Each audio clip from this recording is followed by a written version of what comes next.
Indonesia memiliki sekitar 23 juta hektar kawasan konservasi perairan. Itu berarti ada 23 juta hektar lautan Indonesia yang sudah secara resmi harus kita jaga bersama. Dari semua yang ada di dunia, sampai ke seluk-beluk yang belum pernah ditemukan, semuanya ada di sini.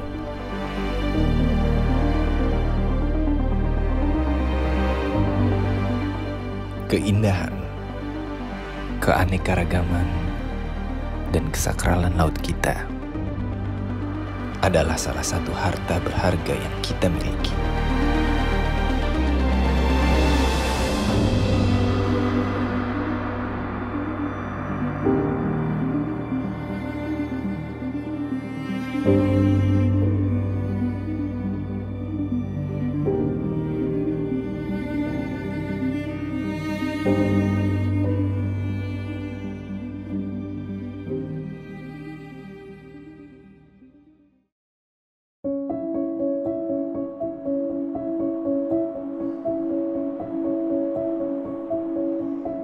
Laut Sawu itu terletak di sini, di Provinsi Nusa Tenggara Timur.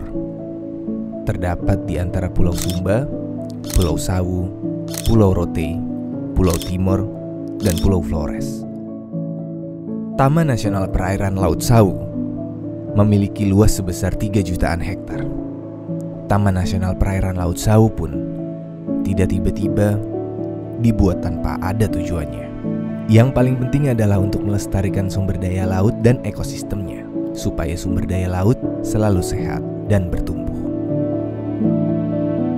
Bukan cuma itu, Laut Sawu dijadikan TNP atau Taman Nasional Perairan supaya perairannya dapat dilindungi, misalnya agar terlindung dari illegal fishing atau aktivitas perikanan lainnya yang tidak sesuai dengan peraturan yang berlaku.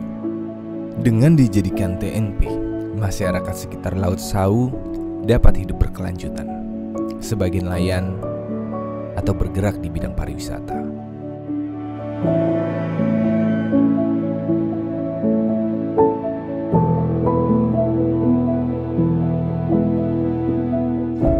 Laut Sawu punya 532 spesies terumbu karang dan 11 spesies yang endemik, yang berarti cuma ada di sana. Di sana juga ada kawasan hutan mangrove sekitar 5.019 hektar, di mana ada 15 spesies mangrove yang hidup di sana. Dan perlu kalian tahu, Provinsi NTT itu adalah penghasil rumput laut terbesar di Indonesia. Laut Sawu terkenal dengan habitatnya mamalia laut, seperti paus dan lumba-lumba. Di TNP Laut Sawu sendiri, ada 22 spesies mamalia laut yang dilindungi. Ada 14 spesies paus, termasuk hewan terbesar di dunia, yaitu paus biru. Ada 7 spesies lumba-lumba, dan ada 6 jenis penyu yang tercatat di TNP Laut Sawu. Pantai-pantainya pun sering jadi tempat persinggahan penyu untuk mereka bertelur.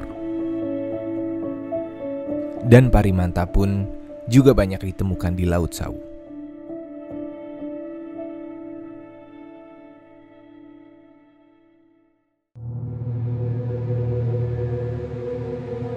Selain kekayaan alamnya yang beragam, Laut Sawu juga menyimpan banyak tradisi dan cerita. Salah satunya cerita dari Pulau Rote. Dahulu kala, nenek moyang kita melaut dari Maluku menuju Rote. Namun, sebelum sampai ke Rote, kapal nenek moyang hancur dan mereka terdampar di laut. Pada akhirnya, nenek moyang kita diselamatkan oleh kawanan paus dan lumba-lumba dan diantarkan sampai ke daratan. Maka dari itu, suku Volataik di Nusa Termanu melarang perburuan dan mengkonsumsi ikan yang tidak bersisik, seperti paus, lumba-lumba, dan hiu. Di Nusa Klandu, masyarakat di sana melarang mengkonsumsi penyu belimbing karena dianggap sebagai hewan yang terkutuk, di mana penyu belimbing disebut sebagai penyu setan. Masyarakat Landu percaya bahwa mengkonsumsi penyu belimbing dapat membuat mereka sakit.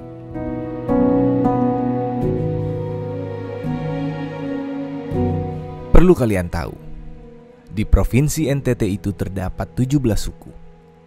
Dan di setiap suku itu ada sangat banyak tradisi dan kearifan lokal.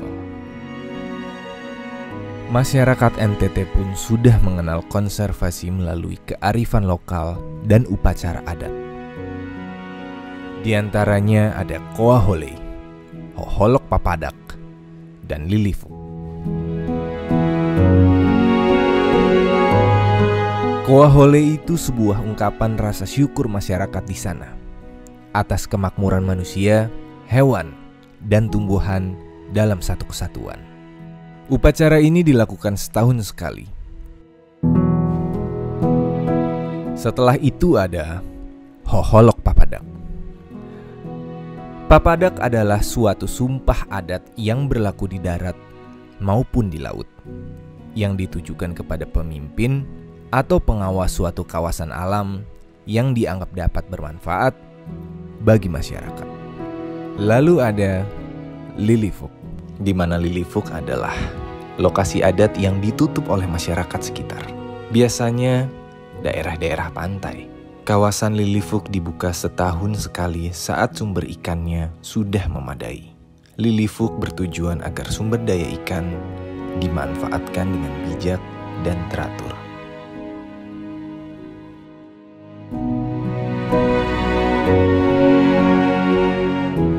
Kita semua yakin bahwa kekayaan alam di Indonesia tak terhingga.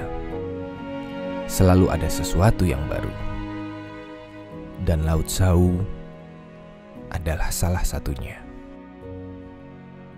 Namun, kekayaan alam yang besar juga tidak akan bisa terjaga tanpa manusia-manusia yang cinta terhadap alamnya mereka sendiri. Betapa kayanya Indonesia jika manusianya pun juga ikut menjaga dan menyayangi alamnya. Seperti apa yang dilakukan oleh masyarakat sekitar Laut Sawu terhadap alamnya.